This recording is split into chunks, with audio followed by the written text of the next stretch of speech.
Hi guys, so for today's vlog, so ayan, tapos na ang 3-day weekend. So back to reality na naman, so may pasok na. So habang natin ko si G-Style, eto magkakape muna tayo ng ating Santi Barley Fusion Coffee.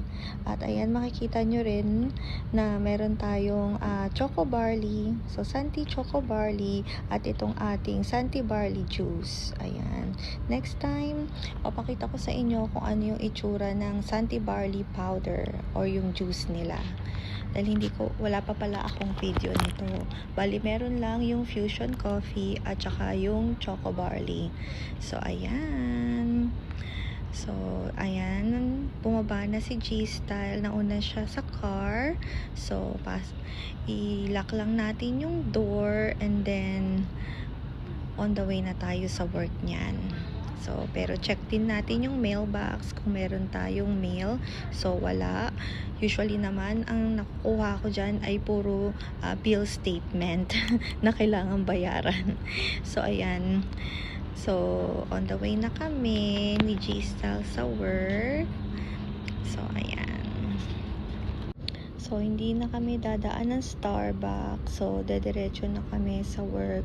Pero baka mag-stop by lang din kami sa McDonald's. So, ayan.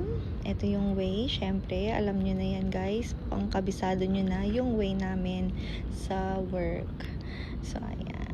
O, diba? Ang ganda ng panahon. Yun nga lang, walang clouds. So, ayan. And then, syempre, after 8 to 9 hours work, ayan, nakapagluto pa si G-Style ng paborito niyang menudo. Ayan, syempre, titikman natin yan. Actually, hindi lang titikman, kakainin natin yan dahil for sure masarap yan. Gustong gusto ko dito ay yung chicken liver. So, ayan, napakasarap. Syempre, wala ring rice dahil weekday, no rice tayo. Pero, syempre, tuwing weekend, tatry nating wag pa rin mag-rice. Pero, ayan, dahil weekday, so, after mag-dinner, chill-chill lang ng konti, and then matutulog na rin kami. Dahil nga may pasok ulit kinabukasan. So, ayan, napakasarap talaga ng luto ni G-Style. At, ayan, si Ate Sky, nag-aantay na naman sa amin matapos mag-dinner dahil gusto na niyang maglaro. Ayan, nakakalat na naman yung toys niya. So, ayan, naantay-antay kami ni Ate Sky and then maglalaro na kami. So, abangers lang ang Ate Sky. At tumating na rin yung in-order kong Cow Beauty Soap na color blue. So, meron na rin akong video niyan, separate video. At yun nga, kung gusto nyo mag-purchase, click nyo lang yung yellow basket or check nyo yung sa comment section, nandun yung link. So, ayan, i-open na natin yung package para makita ninyo. So, actually, napadami yung order ko nito. Kaya nga nagtataka ako nung una bakit medyo mahal. Pero kasi nga, dahil 6 na soap pala yung na-order ko.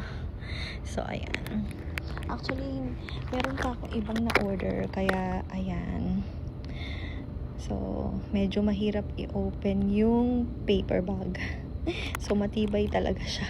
So, ayan, nagulat talaga ako kasi nga, kaya pala mabigat kasi 6 yung laman. So, ayan, ganyan yung itsura niya, guys. So, ayan. So, check nyo na lang yung separate video nito.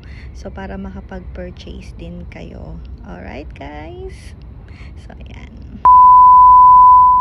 So, ayan, gagamitin natin itong isang tea natin na merong pang pa-beauty. So, sana nga gumanda ako. At hindi ko rin napansin na yung buhok ko ay hindi pala maayos. Pero okay lang naman. So, ayan, ganyan yung itsura ng ating tea. May beauty. So, ayan. So, ganyan yung itsura niya. So, naka-separate package din pala siya compare dun sa isang yung color blue na tea. So, ayan. Itimplahan na natin gamit ang ating Curey. So, ayan. Ang ating Curey at ang ating tea. So, ayan. And then, ingat lang dahil mainit. And then, inumin na natin pag ready na. Ayan, pag medyo hindi na siya ganun kainit. Dahil tinan nyo naman, kumukulo-kulo pa. So, ayan ako. At ang aking tea na may beauty. So, ayan.